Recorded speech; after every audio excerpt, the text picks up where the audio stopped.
Tim Graham is the Chief Executive Officer of the Manx Wildlife Trust, and Lara Howe is the Trust's Marine Officer, and they're both with me today for Sunday Opinion as we explore the work of the Trust and see the important issues surrounding conservation and development and the do's and don'ts in the Manx countryside.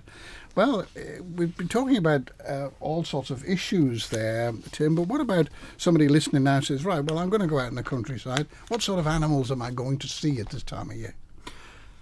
Well, it's an interesting year for what you're about to see. A lot of people have been talking about the fact that spring seems quite late. So Frogspawn was doing funny things this year in terms of in January people were reporting it a little bit early. Then we had the beast from the east and everything slowed down considerably, and now we're waiting for some of the nesting birds to really arrive and start nesting. So it's been a funny year. I know I've been out and I've been seeing all the lizards out at various points, so obviously that's good in a lot of the heathlands and up at the coastal environment, up at the airs, things like that. And even if it's been cold, if it's a good sunny spell and you know where to look, next to a fence post or something, that's the key. Then you'll see them basking, so that's always fun. I often spend time up around that part of the world and I don't think I've ever seen a lizard, and you're saying there's quite a few up there. Oh yeah, good populations in particular areas and often quite well distributed across the island as well.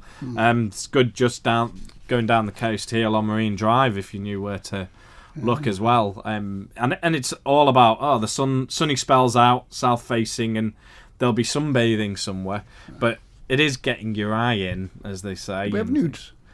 We have newts. They're up for discussion. They're not thought to be native to the island, but some time ago, they were amongst many animals that were sold in sort of garden centres and pet shops and things. So they're quite widespread across the ponds. So people might start seeing them in the ponds shortly. We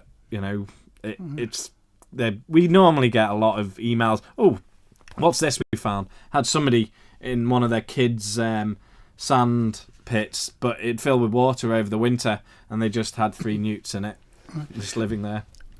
Wallabies, of course, they're no longer. They wouldn't describe those as a natural species, but there seems to be quite a few about now. Have they done any harm, or do they just live in with the countryside? Well, that's one of the big arguments. Really, it's understanding whether they are having an impact, whether that's positive or negative. So whether they're causing harm. We got a report. So there was one seen on or near our Dolby Mountain Reserve just a couple of weeks ago. So they are seen across the island, and obviously very dense around the Blaff Currachs, and that's one of the ideas where they came from in terms of the wildlife park as well. How do the farmers treat them? That's a good question. My understanding of the landowners, especially around the currachs and things, is they don't particularly like them, especially depending on what they're growing and whether they're really eating any of the fresh growth and things. But often it's about numbers and an annoyance factor and things. I know a couple of people obviously driven into them. They're not necessarily small things if you just come around a corner on the roads around there. But one of our problems is the fact that they have had impacts on one of our reserves in terms of coppice and its regeneration, which is part of our agreement with the government linked to what's interesting on the site. But lots of animals we don't have that people in other countries accept as a matter of course, like foxes, badgers, squirrels. There was a debate about squirrels though, wasn't there? Red squirrels. It certainly was, and that keeps coming around and no doubt will come back to the island as well. So it's understanding what our sort of native ecosystems were and what's really valuable and how it's part of our culture, the fact that we're an island, not everything got here after the last ice age.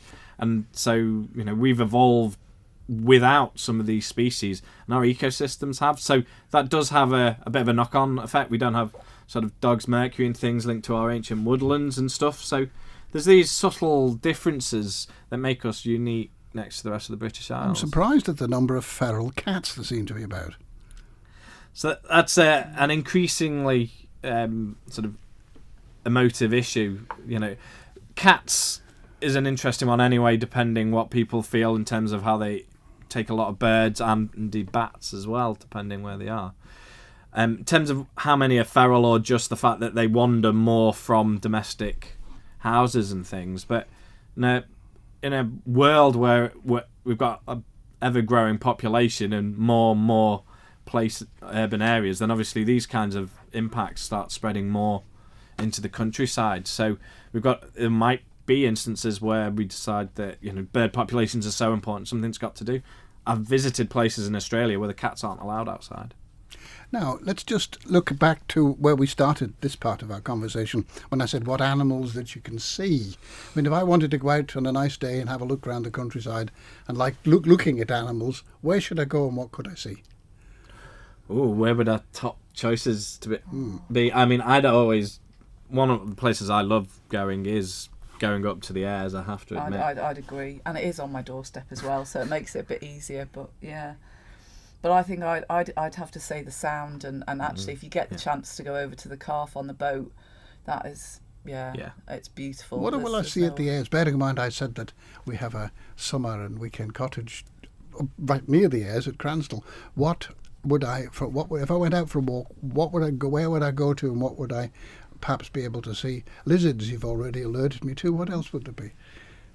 Migrating birds, I suppose, now, really. Yeah, they're certainly coming in. We know that the first little tern was back. Yeah. So on Friday. That obviously restricts the kind of things you can do on the beach and where they're likely to nest and everything, because this is the time when you've got to really be thinking about nesting birds. But it's it's a fantastic place to see them and a number of our birds coming in, really. There's bats up around this particular cottage as well, because there are two ponds and they produce a lot of seriously unpleasant, if you actually get in them, midges.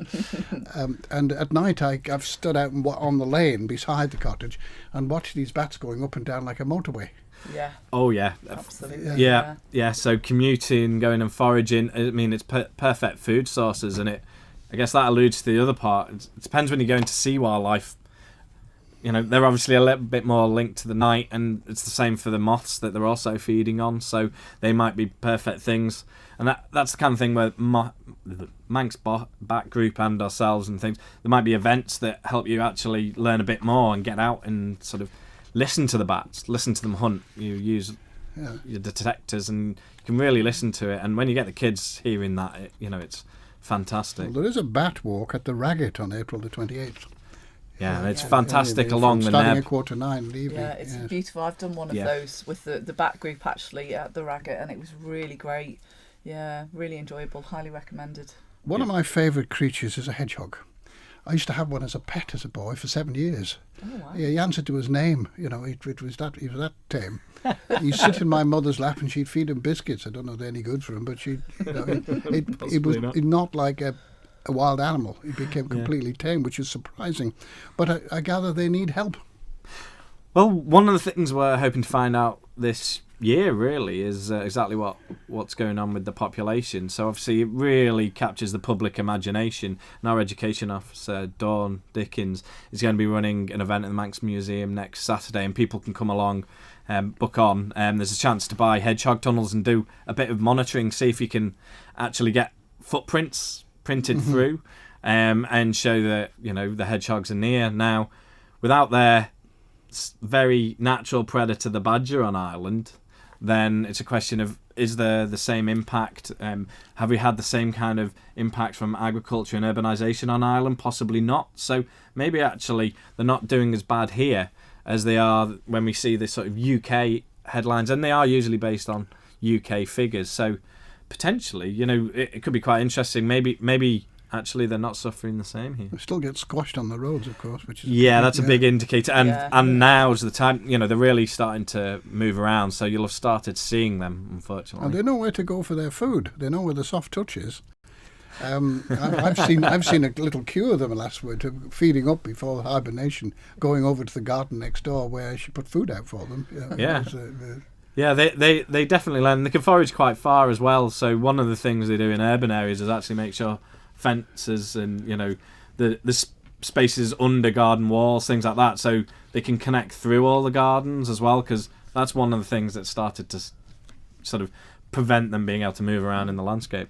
Yeah, but how do we help them then, apart from giving them a route, because they do quite a lot of walking at night, the route, looking after them, because you find them sometimes in unusual places, like in a hedge or in a pile of stuff for a bonfire or something like that.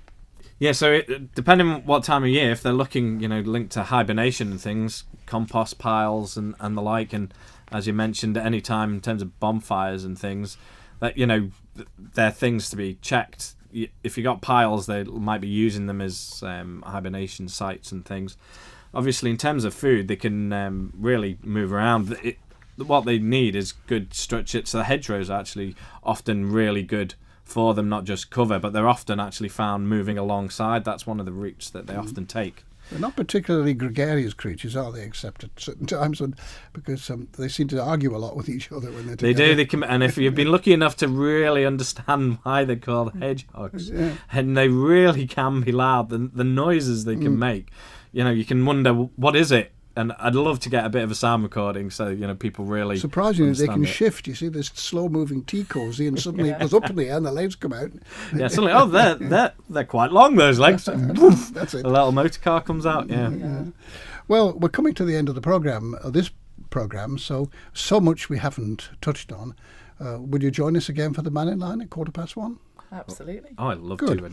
Well, this week is Manx Wildlife Week, and with the assistance of our studio guests from the Manx Wildlife Trust, that's the Chief Executive Officer, Dr. Tim Graham, and the Marine Officer, Dr. Lara Howe, we explored some of the many aspects of Manx wildlife and marine life and the work of the Trust.